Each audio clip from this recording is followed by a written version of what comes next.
DATV, and the Greater Dayton Area League of Women Voters present Meet the Candidates, your chance to learn about the candidates running for office in the November election.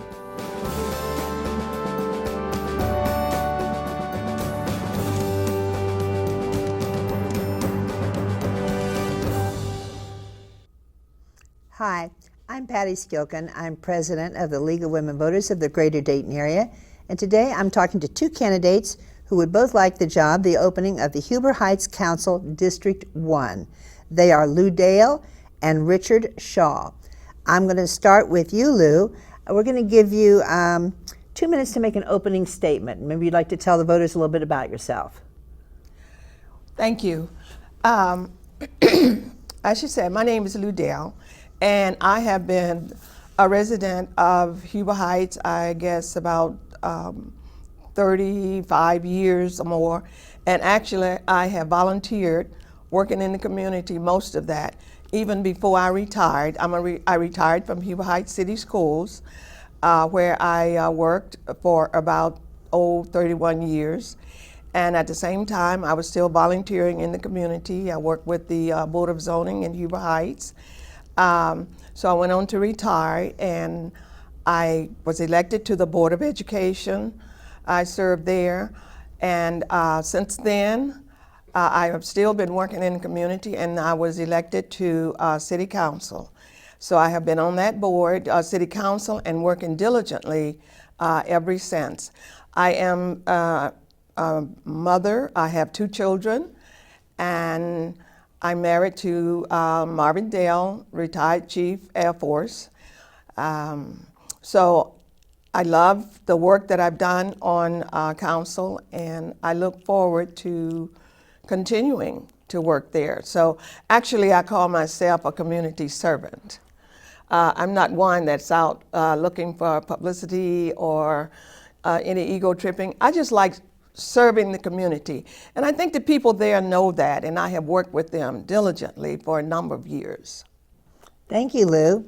Richard, your turn. 2 minutes to tell the voters what you think you'd like them to know. Excellent. I want to thank the League of Women Voters the opportunity today to speak in front of you and tell you who I am. Again, my name is Richard Shaw. I am currently running for the seat for Huber Heights City Council Ward 1. I've lived in the city of Huber Heights for roughly about 5 years. Since then, I've served as the Public Relations Director for Huber Heights Little League. I've also coached many youth in Little League at Cloud Park and other parks throughout the city. Through that, I've got to speak with many residents with their concerns with the city and where they'd like to see the city go. I've also seen our parks throughout the year and the deterioration that has happened throughout our community when it comes to parks.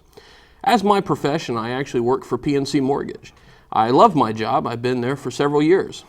And since doing that, many residents have come up to me and they have asked me about the foreclosure rates throughout the city and the businesses. And these are options that I want to bring to our city and to discuss further how we can work together as a city and bring our community together. Huber Heights is a bedroom community. It has been since it was incorporated. My goal in the next 4 years is to bring that bedroom community back to Huber Heights, to make it accountable, and to make our city council transparent, and definitely to instill the pride back within Huber Heights. I am somebody that's seen throughout the community. If you see me driving through Huber Heights, you're going to see my name is on my car. I'm very out there in the community. I want people to come see me. I want, as a representative, to be welcomed in the community, and for somebody to say, I know who my ward representative is. Again, I want to thank the League of Women Voters the opportunity. Thank you. Thank you. I'm going to stick with you for our first question, and again, you'll have 2 minutes to answer it. What do you think is the hot button, the most significant issue facing the district that you're trying to be part of as we speak? What's the hot button? Excellent. That's actually a great question, and I've been walking the Ward 1 over the past 8 months, and I've got to speak to a lot of residents, and honestly, here's their concern, is the fact that the residents south of I-70 have been abandoned.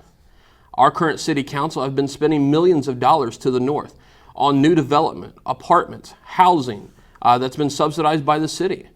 Our residents south of I-70 especially in Ward 1, we have 23% of businesses right now that are currently sitting vacant. Of those 23% of businesses, only 13 of them are being marketed. As the representative, I want to get out there and make sure that those businesses become flourished. I want to make sure that our tax base is flourishing, and making sure that Huber Heights and the residents there can have the amenities that they need without having millions of dollars in deficit. The other thing that residents in my district are concerned with is they don't know who their ward representative is. As that representative, I want to make sure that I'm known in the community. I will have quarterly ward meetings, so those residents' ideas can definitely be brought back to City Hall, and the residents have a voice. Thank you. Thank you. Lou, same question. What do you think is the big topic in your district? Well, there has been said some concern about the southern, they refer to it, I don't, but they refer to it as the southern part of the city. And there's some concerns there, but the city is addressing those concerns. There's much being done to upgrade. We are repairing the roads. We have some new businesses that have come in. So one thing that I want to try to get across to our citizens is that you have to realize on that part of Huber Heights, we don't have land to build. We are limited. So if there were free land, we would probably be right on it. So what we have to go in and try and do is to try to help the residents upgrade their properties, assist them any way that we can, repair roads, which we are in the process of doing. We just completed a stretch on Fishburg, and I think one was on, I'm not quite sure, I didn't bring my list, but on Chambersburg. So we try to upgrade what we have. And so far as Huber Heights becoming a bedroom city again, that would mean we would have to retrogress. Our city is progressing, we are building up, and more people are coming to our area to live. They're choosing Huber Heights as their residence. So in terms of businesses, you have to realize that we can only work with the businesses and try to encourage and aid them in any way that we possibly can to get them to upgrade. It's private property, so the city does not really control that. I cannot come into your business and make you do what I think you ought to do unless you're in violation. Thank you. So that, you know, but we are there to assist them if they, you know, with whatever we can. Thank you, Lou. I'm going to stick with you. There's a lot of buzz in the papers and all over the place about potential mergers between cities and the county. And how do you feel about that? Is there a benefit to your area from any potential merger? Well, first of all, let me say I haven't read all of the information about it. Just what I've seen in the paper. I have not met with anybody and sat down and was able to see everything that's involved. So from where I stand and my perspective, I don't think that's a good idea for our city. I can see it coming in. It can affect us in many ways. Okay, how is the water system going to operate? You know, I haven't heard from them how they plan to handle all of this merging the governments.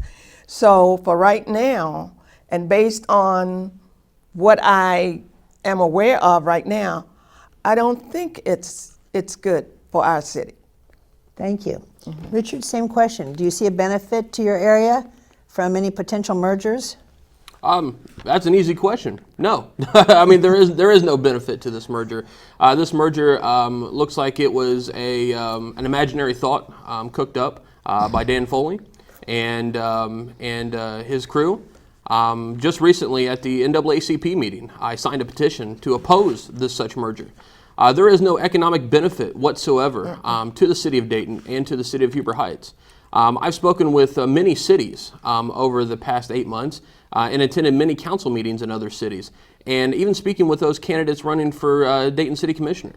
They also oppose this as such as I do, because again, there is just no economic benefit. When it comes to your police and fire, there's no benefit. When it comes to your water restrictions, there's no benefit. The city of Dayton and the surrounding areas is not a mega city, and nor will it be, and I will oppose this if I have to walk door to door to convince the residents that this is a bad idea. Thank you. Thank you. I'm going to stick with you for a minute. If you're elected, what would be your pet project, your number one priority, the thing that keeps you up at night? That's a great question. As a matter of fact, I've spoke to many citizens about this, and here is my top priority. We need a downtown Huber Heights. What many citizens have said is, over the past 10 to 15 years, our current city council has been working on a town center project. That just seems to never can get off the board. They discuss it and then they sweep it underneath the rug. I believe in shopping local. I believe the city of Huber Heights needs a downtown location where people can call local and downtown. You look at cities such as Springfield, Dayton, and again, you have Beaver Creek, Kettering, Vandalia. These areas, Troy and Tip City, they have a downtown. They are proud of their historic downtown area. Huber Heights, we don't have that. We need a downtown location where we can instruct and have a positive relationship with the Chamber of Commerce to bring in good businesses, for people to shop local, where local citizens can have an entrepreneurship opportunity within the city and definitely grow our tax base. And that's exactly the things that start keeping me up at night, is when I see businesses that are, closing down. Because again, there's just no revenue stream. There's no centralized location in Huber Heights. And folks want to talk about the shopping centers, and the incumbents will tell you that the shopping centers need updated. We need to work with them. But there's no economic department in Huber Heights that makes sense for our community. That's exactly what I want to work on as my top priority, is a downtown Huber Heights. Thank you. Thank you. Lou, same question. What's your pet project? Well, I guess I could say, well, actually, the welfare of the citizens. That is my priority. Keeping our city safe, public safety. You might know that we have, we're in the process of building a new fire station, because we felt that the response time between the ones that we had, was not sufficient for our citizens. And they agreed with us because they voted to put it in. We are in the process of encouraging businesses to come in. We have listing of some of them. We are in the process of, as I said earlier, trying to support those businesses that are in. And as far as our downtown Huber Heights, we are looking at that possibility. And it's just a matter of actually getting the location. We wanted the area on Chambersburg, but that's private. And so, our hands are tied there. We'd love to see that developed. So we have to look elsewhere, and that's what we're in the process of doing in our new development area, of trying to bring whatever the citizens want to the city. Thank you. I'm going to stay with you, Lou. What do you think needs to happen? What programs need to be put in place or efforts be made to see economic growth in Huber Heights? Well, one that we have that we're working on now is our land reutilization program. And that's one where we are trying to, and that works too, in the southern part of our city, so to speak, where we go and try to establish new homes, rebuild, try to renovate and upgrade, so that people will be attracted to still come to our city. We are now, our economic development director, and along with council, is now working on, as I said, getting new businesses to come in. And in that way, we get more new businesses. That's more income, more tax, and what have you. And that way, we can provide more things for our city and give back to our city and our schools. That's one of the things that we really like doing, is working with the schools and trying to help them continue to grow along with the city. So we are always out seeking and doing research in economic development and ways and means of improving our city. Thank you. Okay. Richard, same question. What do you think is going to spur economic growth in your area? It's a great question, and as the incumbents will tell you, everything is fine in Huber Heights. We don't have any problems or anything like that, and I'm here to tell you that Huber Heights does have problems, and we need real people to solve those problems. And what do we need to do to spur that growth? Communication. Very simple. We need a city council that communicates, not only with the Chamber of Commerce, but also with our schools, and also with Bethel trustees. We have a city council right now that, to my knowledge, at least in the past 4 years, has not even had that tabled discussion, such as Vandalia has had, where they can sit down with their school board and their trustees one-on-one and say, what are the problems within our communities? As the incumbent said, we have an economic director. Well, that's hard to believe that we have an economic director that's actually doing economic sense within Huber Heights. As was just mentioned, more business and more land realization north of 70. Where is south of 70? Where is the development at? Again, it's communication. When you speak with businesses and they come to Huber Heights, they're taken around in a little tour of north of 70 to see what's beautiful. Well, let's take them south of 70, where we have empty businesses and outlets, and we have lots of land south of 70 that needs to be developed, private and commercial. And again, it comes back to communication. That is one thing that is lacked in Huber Heights, and that's what I want to bring back, is communication. Not only to the residents, but also to the business owners and to the members of the chamber and to the members of the surrounding cities. We need to work with them to see what makes them successful and bring that back to our table. Thank you. Thank you.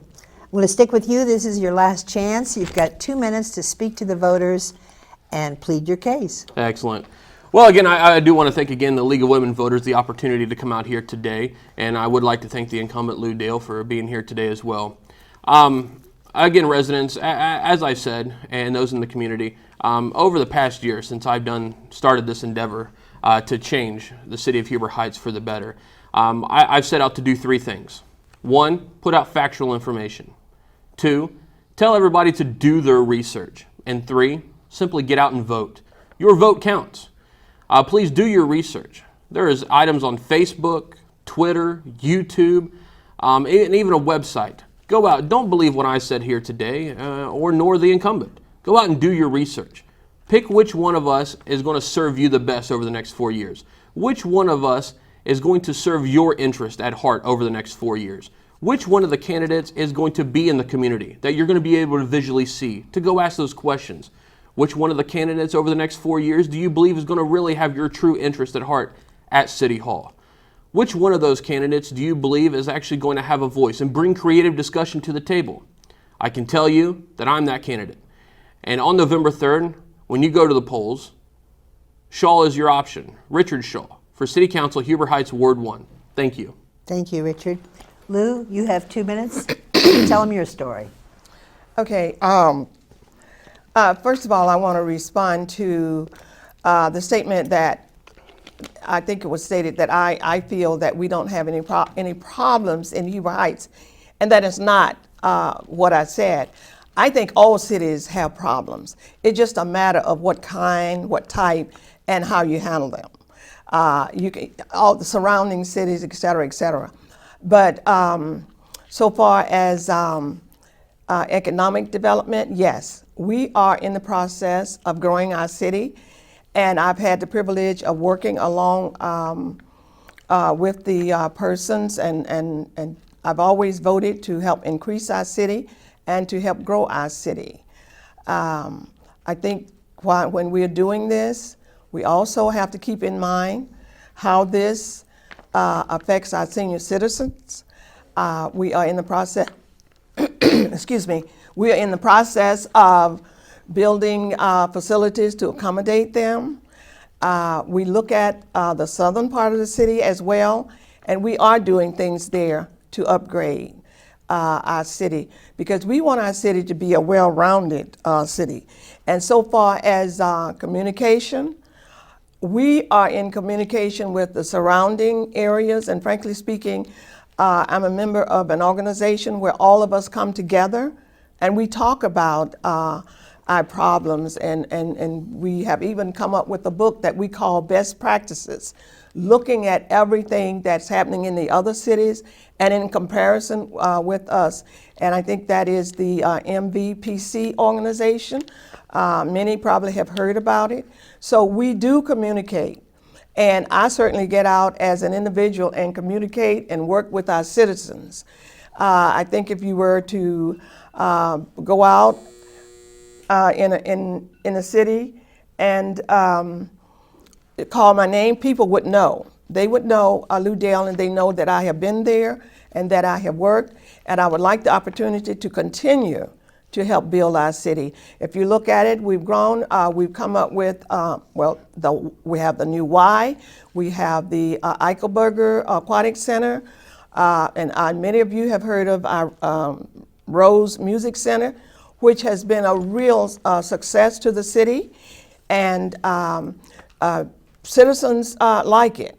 The majority of the people in Huber Heights have enjoyed it, and they really like it. So being on that team, I would like to continue to build and serve the citizens of Huber Heights, because I think they know that I take the city seriously and I take it at heart. I try to get to know the people. I'm not one that's going to be flashing on TV or on all these different types of medias that we have, Facebook and what have you. I go in person and talk and want to learn about their needs and find out ways that I can help, continue to help, not only improve the city, but I want to see how I can help the citizens, what I can do to improve. So I would ask for your vote on November the 3rd. If you want to work, a person that will work and keep your interests at heart, then you vote Lou Dale for City Council, Huber Heights, Ohio. Thank you, Lou. Thank you so much. We've been talking to two candidates who both want the job, Huber Heights Council District 1. I want to remind our viewers to vote November 3rd. It is a privilege, it is a right, and in my opinion, it is your duty to vote. The polls will be open at 6:30 in the morning on the 3rd. If you have questions about your polling place or identification, anything like that, the League of Women Voters will be sponsoring a hotline starting a couple weeks before Election Day, 228-4041. We can answer your questions. Don't be shy about calling. Also, be sure and look for our world-famous Voters Guide, available now in English and Spanish, which will be out and available in the libraries and about 1 million other places the week of October 5th. And I think that was all I needed to remember to say. I've probably forgotten something. Anyway, thank you so much for watching, and we'll see you next time.